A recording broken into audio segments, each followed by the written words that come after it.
नमस्कार दोस्तों। क्या हुआ जब अयोध्या में प्रकट हुआ साक्षात पुष्पक विमान।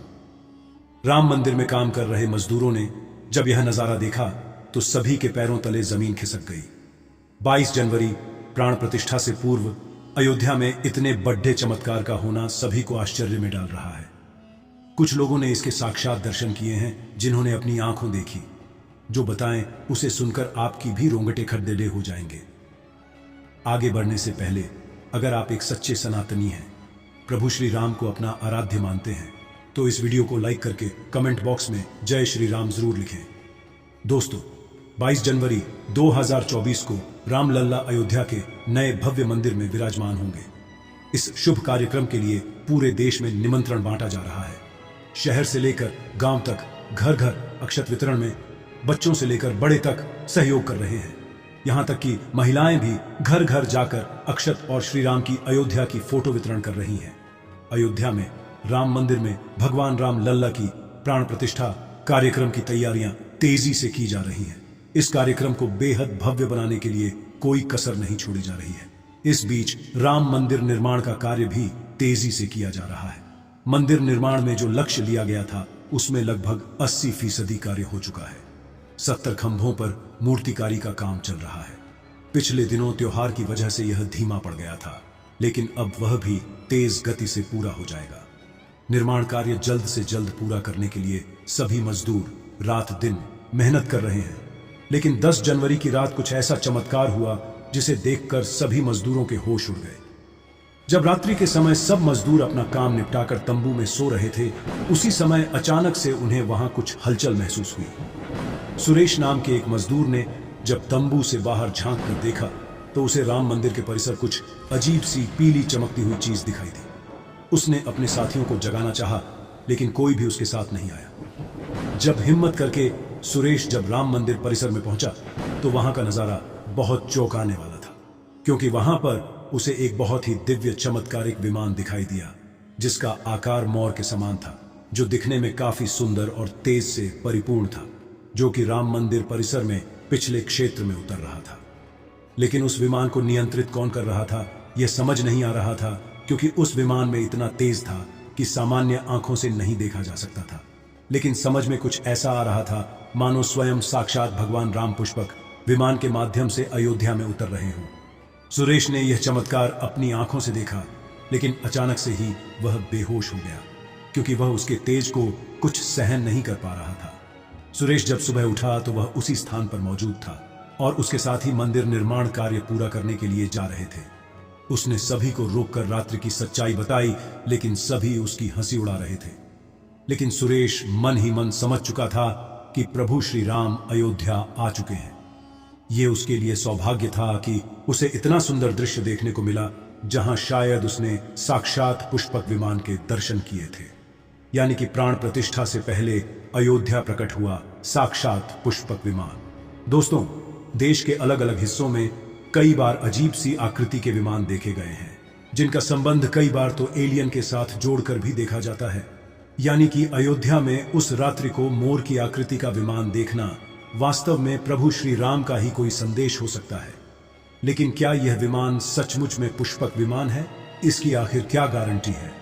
इसे समझने के लिए हमें पुष्पक विमान के रहस्य को अच्छे से जानना पड़ेगा। आगे हमारे YouTube चैनल माइंडेड मैन पर आपको पुष्पक विमान का रहस्य बताएंगे, जिसे समझकर आपको यकीन होगा कि अयोध्या में पुष्पक विमान का प्रकट होना कलयुग का सबसे बड़ा चमत्कार है। रामायण पुष्पक विमान का जिक्र है, जो पहले कुबेर के पास था। इसके बाद रावण ने उसे अपने सौतेले भाई कुबेर से लंका समेत बलपूर्वक हथिया लिया था। फिर रावण इसी के जरिए कहीं भी आता जाता था। रावण को हराने के बाद यह विमान श्री राम के पास आ गया। वह जीत हासिल करने के बाद इसी विमान के कहीं जगह होते हुए अयोध्या पहुंचे थे। रावण ने इसी के जरिए पंचवटी आश्रम से सीता का हरण किया था और उन्हें उस पर बिठाकर लंका ले गया था। कहा जाता है कि पुष्पक विमान आज के विमान की तरह था। पुष्पक विमान के जरिए रावण हवाई मार्ग से सफर किया करता था। रावण को मौत के घाट उतारने के बाद उसी विमान के जरिए प्रभु श्री राम, माता सीता और लक्ष्मण लंका से अयोध्या लौटे थे। रामायण में जिस तरह से पुष्पक विमान का जिक्र मिलता है, उससे तो यही लगता है कि यह आज के हवाई जहाज की तरह था। लेकिन तकनीक के मामले में मॉडर्न एरोप्लेन से कहीं आगे था। रामायण के सुंदरकांड के 7वें अध्याय में पुष्पक विमान के बारे में जानकारी मिलती है। पुष्पक विमान की आकृति मोर की तरह थी। यह अग्नि और वायु ऊर्जा से उड़ान भरता था। इसकी तकनीक इतनी उत्कृष्ट थी कि इसका आकार छोटा और बड़ा किया जा सकता था। कहा जाता है कि रावण अपनी पूरी सेना को साथ लेकर इस विमान से उड़ान भर सकता था। पुष्पक विमान अपने चालक की इच्छा के अनुसार गति पकड़ता था। यह मन की गति से उड़ान भर सकता था। विमान में बैठने के लिए कई आसन बने थे। पौराणिक कथाओं के मुताबिक युद्ध के बाद भगवान श्री राम ने विमान का पूजन कर यह दिव्य विमान वापस कुबेर को सौंप दिया। कुबेर ने पुष्पक विमान को भेंट स्वरूप प्रभु श्री राम को दे दिया, जिसके बाद इसी पुष्पक विमान से प्रभु श्री राम, माता सीता और लक्ष्मण अयोध्या पहुंचे। अब दोस्तों, कई हजारों सालों बाद एक बार फिर जब भव्य राम मंदिर का निर्माण हुआ है, तो प्रभु श्री राम अपने भाई लक्ष्मण और मां का सीता के साथ एक बार फिर से अयोध्या धाम पहुंच रहे हैं। वह भी अपने इसी पुष्पक विमान पर, जिसका नजारा वहां के मजदूर अपनी आंखों से देख चुके हैं। रामायण के प्रसंग में कहा गया है कि जब माता सीता को हरण करके रावण ले जा रहा था, तो रास्ते में जटायु ने अपने चोंच से रावण को चोट पहुंचाई थी। उस समय रावण पुष्पक विमान में ही मौजूद था। इसके बाद रावण ने तलवार से जटायु को लहूलुहान कर दिया था। जटायु घायल होकर जमीन पर गिर गए। जब सीता को खोजते हुए राम पेड़ पौधे और पक्षियों से पूछते जा रहे थे, तो रास्ते में घायल जटायु से मुलाकात होती है। मरणासन्न पड़े जटायु ही राम को बताते हैं कि रावण सीता को हरण करके किस दिशा में गया है। लेकिन जब साक्षात प्रभु श्री राम पुष्पक विमान में अयोध्या आ चुके हैं, तो भला उनके परम भक्त जटायु कैसे पीछे रह सकते हैं। अयोध्या में राम लल्ला की प्राण प्रतिष्ठा से पहले जनपद की सीमा में गिद्धों का झुंड दिखाई दिया है। स्थानीय लोग इसे गिद्धराज जटायु से जोड़कर देख रहे हैं। वे इसे शुभ संकेत भी मान रहे हैं। मिल्कीपुर तहसील क्षेत्र के गांव धरौली में पिछले 10-1-2 दिनों से गिद्धों का झुंड वास कर रहा था। हालांकि उस गांव से गिद्ध उड़ गए हैं, लेकिन अयोध्या की सीमा में यहां वहां दिखाई दे रहे हैं। गांव वालों का कहना है कि पिछले 20 वर्षों से हम लोगों ने इलाके में गिद्ध नहीं देखे। अब जब राम मंदिर बन रहा है, तो इस गांव में लगभग 50 की संख्या में गिद्ध आकाश में दिखाई दे रहे हैं। उनमें से 10-12 गिद्ध गांव में ही सेमल के पेड़ पर वास कर रहे थे। गिद्धों के दिखने की घटना को ज्यादातर लोग राम से जोड़कर देख रहे हैं और शुभ संकेत भी मान रहे हैं। 22 जनवरी को होने वाले प्राण प्रतिष्ठा के समारोह में देश के प्रधानमंत्री नरेंद्र मोदी ने देश विदेश की कई महान हस्तियों को निमंत्रण दिया है। लेकिन आपको जानकर हैरानी होगी, नेपाल में भी कुछ विशेष लोगों को समारोह में आने का निमंत्रण दिया गया है। इसके पीछे का रहस्य जानकर आपके भी होश उड़ जाएंगे, क्योंकि नेपाल को भगवान श्री राम का ससुराल कहा जाता है। क्योंकि नेपाल एक समय पर जनकपुर धाम था, जहां के राजा थे राजा जनक और उनकी पुत्री मां सीता वहीं पर भूमि में से प्रकट हुई थी। जनकपुर धाम, जिसे मिथिला भी कहा जाता था। मिथिला संस्कृति में यह मान्यता है कि जब बेटी का गृह प्रवेश होता है, तो उसके मायके से तोहफा और अन्य सामग्री भिजवाई जाती है। इसी परंपरा के मुताबिक जब प्रभु राम का मंदिर में गृह प्रवेश होगा, तो सीता जी की ओर नेपाल से अयोध्या उपहार आ रहे हैं, जिसे भार यात्रा का नाम दिया गया है। राम मंदिर की प्राण प्रतिष्ठा के लिए भगवान राम के ससुराल नेपाल के जनकपुर से कपदह, फल और मेवा के साथ साथ उपहारों से सजे 1100 थाल आने वाले हैं। इसमें आभूषण, बर्तन, कपड़े और मिठाइयों के अलावा भार भी आएगा, जिसमें 51 प्रकार की मिठाइयां, दही, मक्खन और चांदी के बर्तन शामिल होंगे।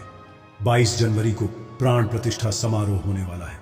इसके लिए श्री राम जन्मभूमि तीर्थ क्षेत्र ट्रस्ट की तरफ से भगवान राम की ससुराल नेपाल के कई गणमान्य लोगों को निमंत्रण पत्र भेजे गए हैं। दोस्तों, आज हम राम मंदिर को बनते हुए देख रहे हैं। यह हमारा सौभाग्य है। लेकिन इस भव्य राम मंदिर के बनने में कई हजार कारसेवकों और राम भक्तों का बलिदान छुपा है। उस समय आक्रमणकारियों ने काशी, मथुरा के साथ ही अयोध्या में भी लूटपाट की और पुजारियों की हत्या कर मूर्तियां तोड़ने का क्रम जारी रखा। लेकिन 14वीं सदी तक वे अयोध्या में राम मंदिर को तोड़ने में सफल नहीं हो पाए, क्योंकि हर बार राम मंदिर और अयोध्या की रक्षा करने के लिए आसपास के राजा मदद भेज देते थे। हजारों साधुओं ने भी मंदिर की रक्षा के लिए अपने प्राणों की आहुति दे दी। विभिन्न आक्रमणों को झेलते हुए श्री राम की जन्मभूमि पर बना भव्य मंदिर 14वीं शताब्दी तक बचा रहा। कहते हैं कि सिकंदर लोदी के शासनकाल के दौरान यहां भव्य मंदिर मौजूद था। 14वीं शताब्दी में हिंदुस्तान पर मुगलों का अधिकार हो गया और उसके बाद ही राम जन्मभूमि एवं अयोध्या को नष्ट करने के लिए कई अभियान चलाए गए। 1527 और 28 में इस भव्य मंदिर को तोड़ दिया गया और उसकी जगह बाबरी ढांचा खड़ा किया गया। कहते हैं कि मुगल साम्राज्य के संस्थापक बाबर के एक सेनापति ने बिहार अभियान के समय अयोध्या में श्री राम के जन्म स्थान पर स्थित प्राचीन और भव्य मंदिर को तोड़कर एक मस्जिद बनवाई थी। 19 जनवरी 1885 को हिंदू महंत रघुबीर दास ने पहली बार इस मामले को फैजाबाद के न्यायाधीश पंडित हरिकिशन के सामने रखा था।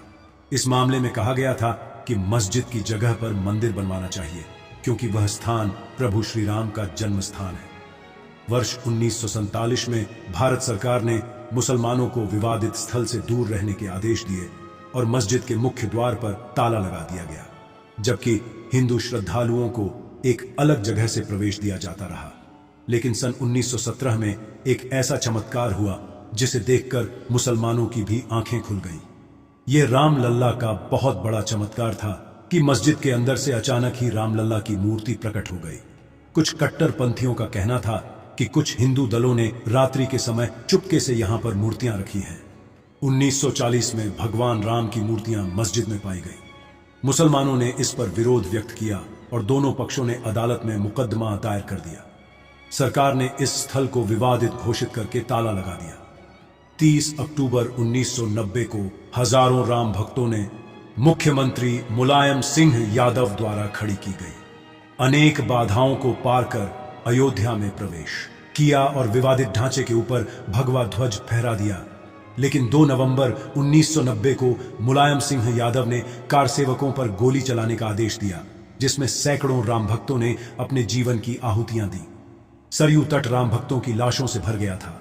इस नृशंस हत्याकांड के बाद अप्रैल 1991 को उत्तर प्रदेश के तत्कालीन मुख्यमंत्री मुलायम सिंह यादव को इस्तीफा देना पड़ा।